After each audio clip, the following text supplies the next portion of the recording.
região dos Castros identifica-se com o noroeste peninsular, mais especificamente com o território que está balizado a sul pelo rio Voga e a norte pelo rio Návia. Corresponde aproximadamente à Galiza e ao Minho e Douro litoral, abarcando ainda uma boa parte de Trás-os-Montes, já que a fronteira oriental coincidia com o percurso do rio Tua. A densidade dos castros no norte de Portugal, na Galiza e em parte das Astúrias é grande, pois ultrapassa largamente o milhar de povoados recenseados. No atual território do Entre Douro e Minho, a maior concentração está na orla litoral e nas bacias terminais dos rios Douro, Ave, Cávado, Neiva, Lima e Minho. Castro é a designação genérica que em Portugal se dá a um povoado pré-romano. Geralmente situado no topo de um monte ou de uma colina, em sítio estratégico, junto a linhas de água, a travessias naturais de rios, na proximidade de portelas e ao longo da costa marítima por causa do sal e da pesca. A estes fatores deve juntar-se ainda o controle da navegação costeira, a comunicação com o interior através dos rios navegáveis, o interesse, desde a Idade do Bronze, pelo ouro e estanho, pelas terras férteis das bacias dos rios e pela floresta e planaltos como a Serra d'Arga, Padela, Mesio e Peneda, sítios propícios à pastorícia.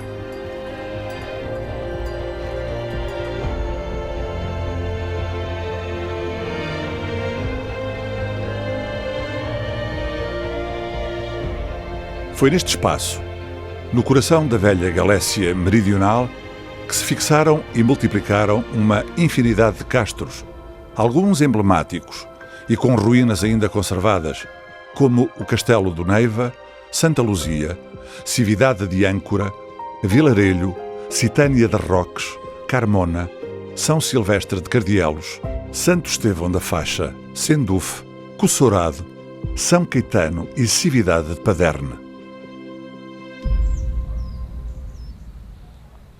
Todos eles mostram, para além de uma vasta diacronia ocupacional, uma longa evolução e uma grande vitalidade na ponta final da Idade do Ferro, entre o século I a.C. e meados do século I depois de Cristo. Entre o milhar de castros conhecidos, há um pequeno grupo, designados por castros agrícolas ou de baixa altitude, que ocuparam as pequenas colinas das bacias terminais de rios como o Ave, o Cávado, o Lima e o Minho, e que se distinguem por terem características bem específicas. Todos eles são povoados implantados na mancha agrícola, como é o caso do Castro do Eirado, na Corrilhã. Construídos entre o século I a.C. e durante o reinado de Augusto e de Tibério, possuem um sistema defensivo baseado numa muralha que circunda a periferia da coroa, seguida de um talude, no fundo do qual foi cavado um ou mais fossos. A terra dali extraída serviu para construir um pequeno parapeito.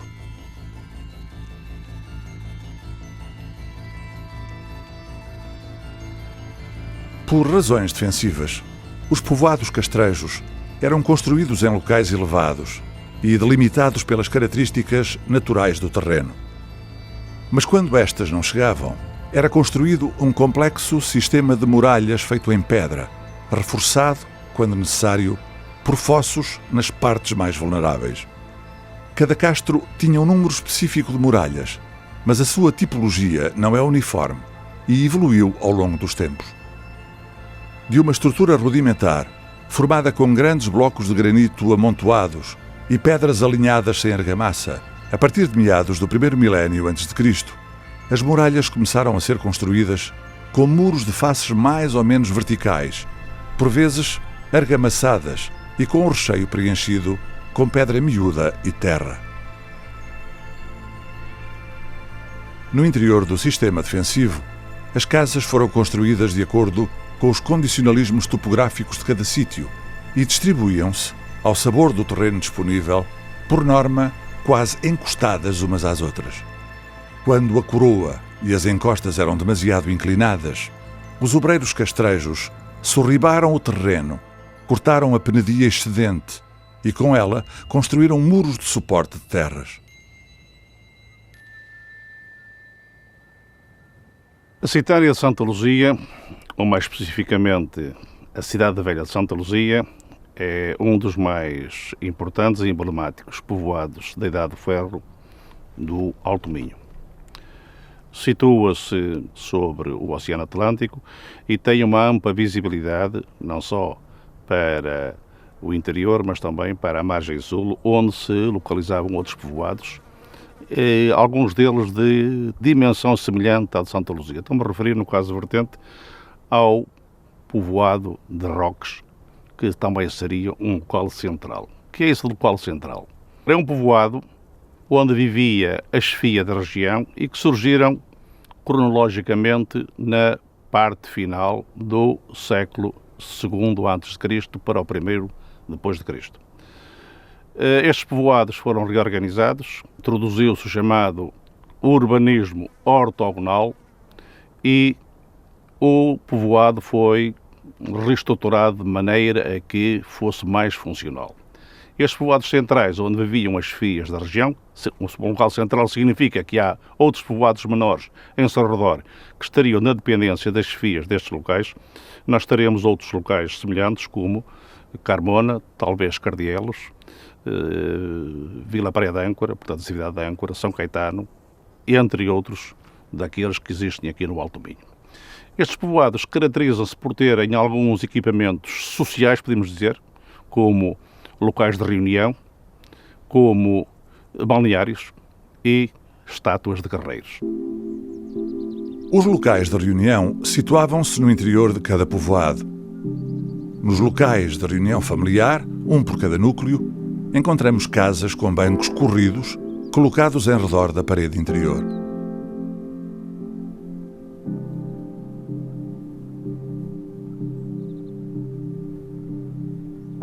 Um local público de reunião está bem patente na Cidade Velha de Santa Luzia. Pela sua localização, no topo da Acrópole, eram sítios onde os moradores se reuniam para tomar decisões coletivas e para eventos importantes. Os balneários eram destinados a banhos rituais, de tipo sauna, soterrados na sua quase totalidade, sempre localizados junto a uma fonte, já que a água era um elemento importante em todo o cerimonial. Até ao momento, foi descoberto no Alto Minho, em adiantado estado de destruição, o balneário do Castro de Roques.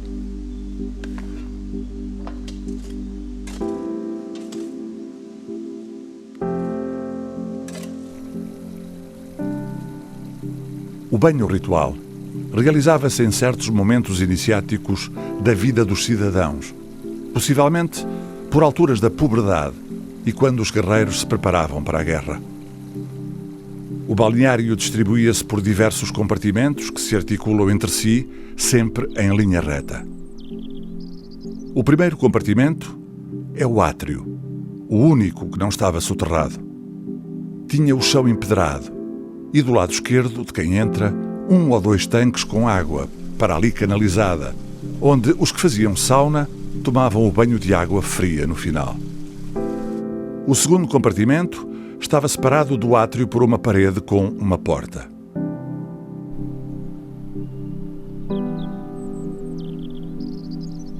Tinha bancos laterais e destinava-se a vestiário e a sala de espera. Os que iam cumprir o ritual retiravam a roupa e, possivelmente, ungiam-se com óleos. O terceiro compartimento é o da sauna. Está separado do vestiário por uma grande pedra, de formato hexagonal, geralmente decorada com motivos típicos da cultura castreja.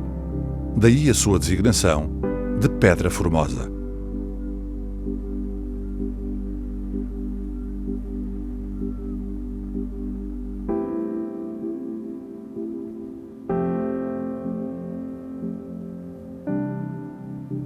A passagem para o compartimento da sauna fazia-se através de um buraco semicircular aberto na parte inferior da Pedra Formosa.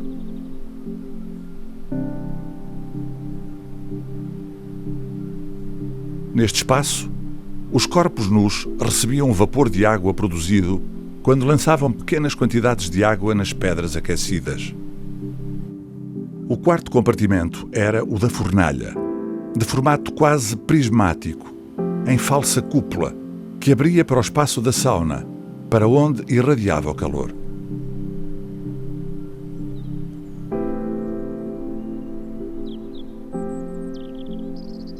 A ventilação da fornalha fazia-se através de uma chaminé que se tapava exteriormente sempre que não tivesse atividade.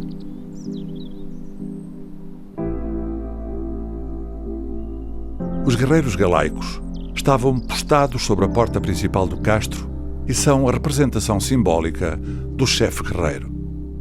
No Alto Minho, conhecem-se dois exemplares, o guerreiro de Meixedo e o de Senduf.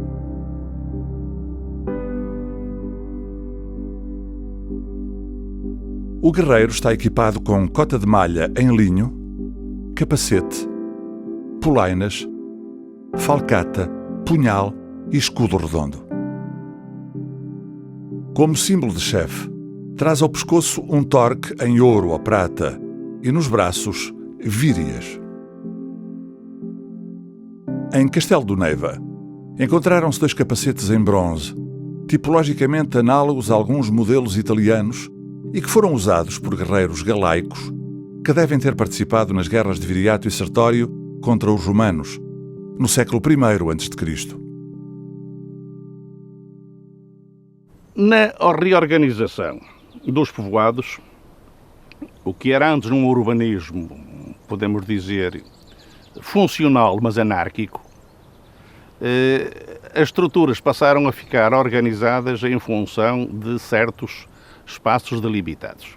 Surgiam assim as chamadas unidades familiares e núcleos familiares. E os núcleos familiares não são mais do que locais de habitação de uma família, como na altura ela se entendia. Santa Luzia é um bom exemplo de ter núcleos familiares bem organizados, bem delimitados, porque esse núcleo familiar está sempre delimitado por um muro, o que significa que eles estão dentro do povoado, mas estão à parte dos demais. Este núcleo familiar se organiza em função de um pátio central, que pode estar lajeado ou não, e para o qual abriam as diversas dependências da casa. Uma casa, nesta altura, não é nenhuma habitação só circular ou oblonga. É o conjunto de habitações que faziam parte da família. Havia casas que seriam locais de dormida, outros de local de fazer a comida, outros locais de guardar os alimentos, outros locais para guardar os seus animais. O modelo de habitação mais usual dos castros, e também o mais antigo, é o circular, ou forma aproximada, independentemente de ter sido usado o granito ou o xisto. As casas dos castros eram construídas em pedra não picada, mas próximo da romanização já mostravam sinais de aperfeiçoamento. Tem um aparelho chamado poligonal ou liquidal muito bem estabelecido, significa que isto é feito nos alvores da romanização, e os pedreiros castrejos já tinham adquirido um conjunto de técnicas especializadas e, sobretudo, tinham instrumentos de ferro como o pico e o esquadro para poder cortar a pedra e a poder aplicar. As coberturas das casas circulares castrejas são geralmente cônicas. Eram feitas com palha, giestas e outros arbustos que houvesse nas imediações e eram sustentados internamente por um poste central. Por influência dos romanos, nos modelos quadrados e retangulares, as coberturas passaram a privilegiar as telhas de tipo romano, tégula e imbrex. Na parte final da Idade do Ferro, algumas das casas circulares dos castros foram remodeladas e acrescidas de um espaço em frente da porta, que, devido à sua forma característica, foi batizado com o nome de caranguejo. A sua função era aumentar o espaço disponível da casa, colocando estruturas funcionais até aí inexistentes, como o forno doméstico. Totalmente construído em pedra, era colocado num dos cantos do átrio para aproveitar a parede da construção, ou então junto de um muro de divisão de um núcleo familiar. Na ponta final da Idade do Ferro, uma boa parte das casas dos castros já eram interiormente rebocadas e pintadas. O mesmo também começou a acontecer com o tratamento das paredes exteriores, pois há casas com restos de argamassa a cobrir a pedra da face exterior.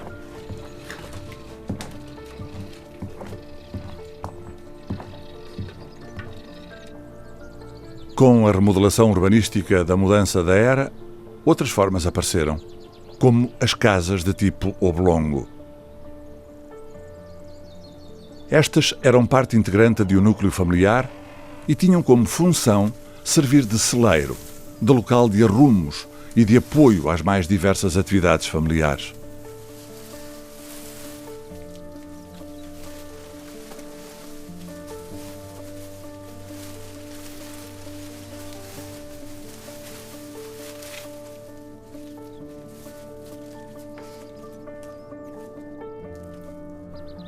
Foi sob influência romana que as habitações passaram a adotar modelos quadrados e retangulares.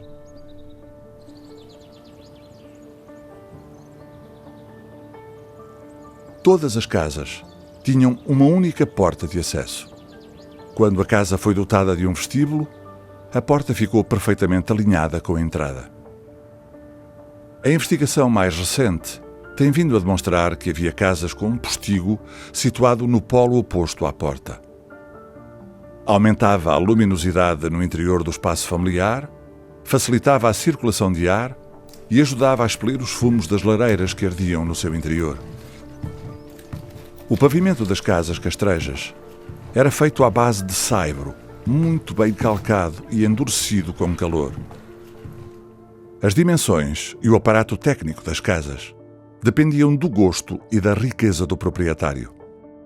De realçar as ombreiras das portas de certas casas, como as que apareceram na Cividade de Âncora, onde foram esculpidos com auxílio dos instrumentos de ferro, cordiformes e entrançados.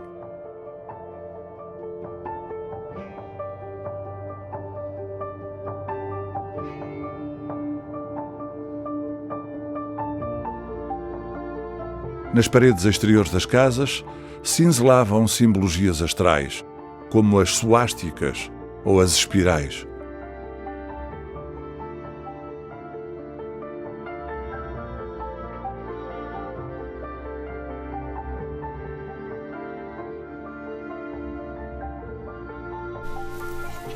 Os castrejos possuíam animais de pastoreio, como cabras e ovelhas, e, em menor escala, bovinos e equídeos.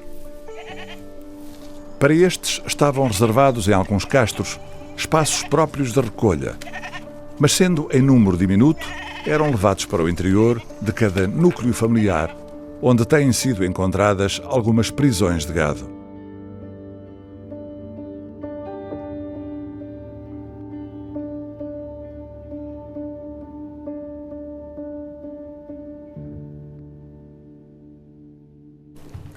A cozinha castreja era muito simples. Cozinhava-se ao ar livre, quando o clima o permitia, mas sempre no interior do núcleo familiar. Em dias climaticamente adversos, a cozinha funcionava no interior de uma das habitações. A lareira ficava no centro da casa ou junto a uma das paredes. O fogo era importante nos dias mais frios, porque aquecia o seu interior, local onde também dormiam os membros da família. O pão tradicional era feito a partir da bolota, mas também havia trigo, milho miúdo, ervilhas, favas e hortaliças. Comiam a carne da caça e dos animais que pastoreavam, como a cabra e a ovelha. Os recipientes eram feitos de barro e era nas panelas e nos potes que se cozinhavam os alimentos.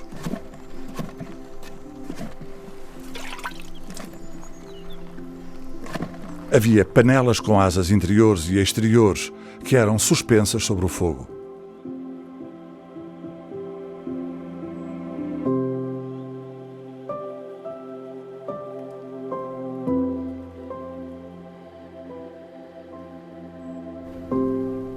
A roupa era feita à base da lã de ovelha e, provavelmente, de pelo de cabra que eram aproveitados dos animais que possuíam.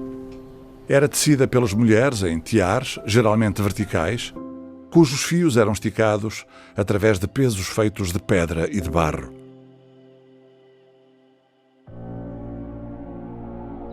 Região rica em metais, são inúmeros os sítios da Bacia do Lima até à do Minho, onde se extraiu o estanho e o ouro, a céu aberto e em minas, desde o primeiro milénio antes de Cristo até à romanização.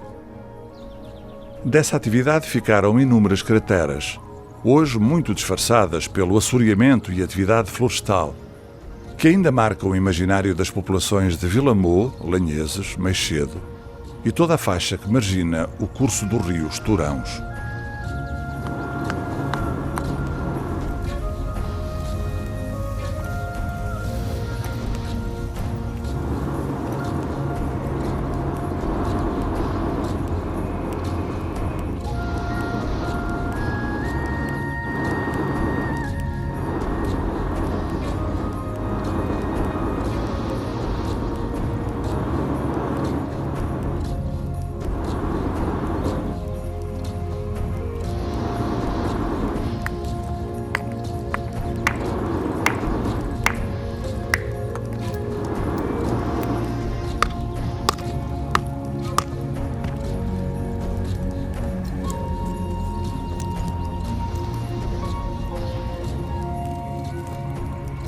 O cobre, minério importado, era fundido pelos castrejos para ser misturado com o estanho.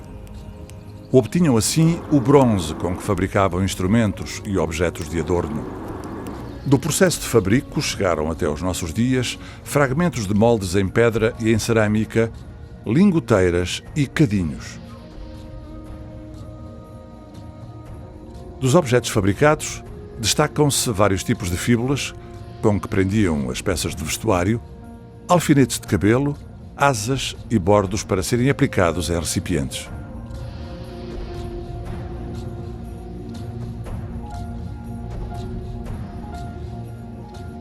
O ouro, como metal nobre, era cobiçado pelas elites castrejas.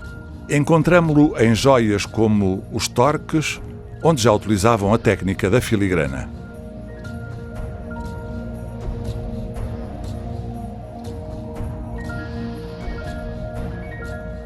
Com ouro fabricavam também contas de colar, anéis, braceletes e arrecadas como as de carreço.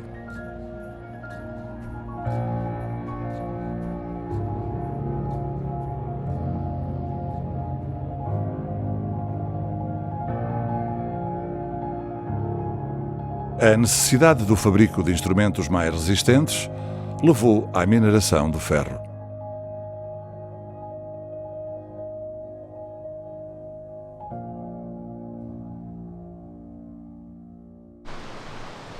Os castrejos que ocupavam a riba fóssil, que se prolonga até à foz do rio Minho, interessavam-se pela pesca e pela recolha de moluscos e, a partir do século V a.C., início da Segunda Idade do Ferro, a exploração e comercialização do sal foi uma das mais marcantes atividades da orla costeira. O sal era produzido em pequenas gamelas cavadas nos afloramentos graníticos e xistosos que compõem uma boa parte da geologia da orla marítima. Esta atividade está bem documentada em Carreço, nas pias salineiras de Fornelos e na praia do Canto Marinho.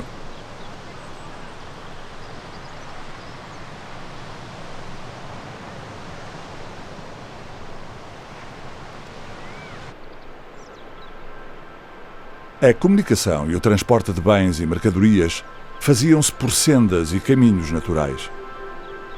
Já utilizavam o cavalo, que vemos representado, por exemplo, nas gravuras da Breia, em Viana do Castelo, de Santo Ovídio, em Ponte de Lima, ou num fragmento cerâmico encontrado no castro de São Silvestre de Cardielos. O cavalo, tal como é referido por Estrabão, era usado pelos castrejos na guerra por ser um animal resistente e adaptado às condições topográficas da região. Já conheciam o carro puxado por bois, conforme a representação do carro votivo de Vilela, datado dos meados do primeiro milénio antes de Cristo. No conjunto figurativo, podemos observar as rodas circulares e os bois que puxam o carro. Na travessia dos rios e na pesca costeira usavam barcos de couro e pirogas.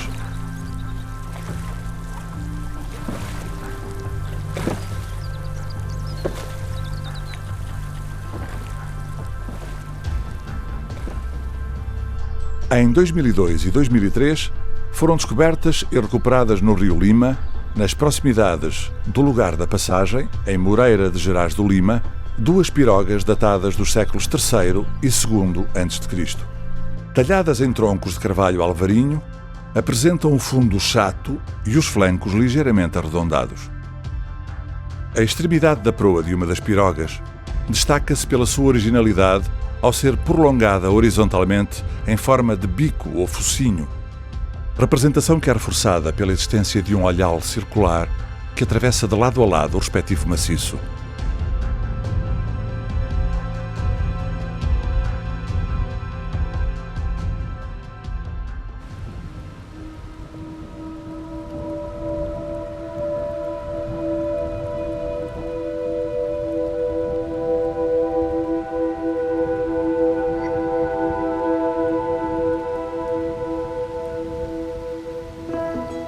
As diferentes etnias galaicas adoravam divindades relacionadas com a guerra, com os astros, como o Sol e a Lua, e com as forças da natureza, montes, árvores, rios e fontes.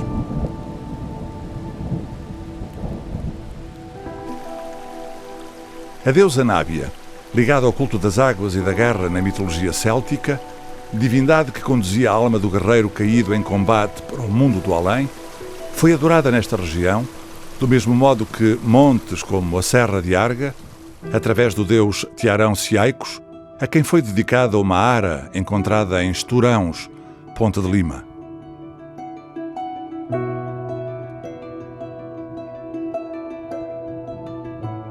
Foram encontradas aras consagradas a outras divindades, como a Cariecos, associado a Marte em Refoios do Lima, deus protetor da povoação, das produções agrícolas, dos guerreiros, dos vivos e dos mortos.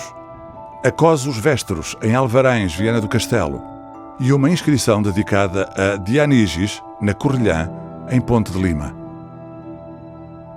Com a ocupação romana da Península Ibérica, no século II a.C., o mundo dos castros começa a transformar-se e as populações locais adotaram, a pouco e pouco, a civilização do povo invasor.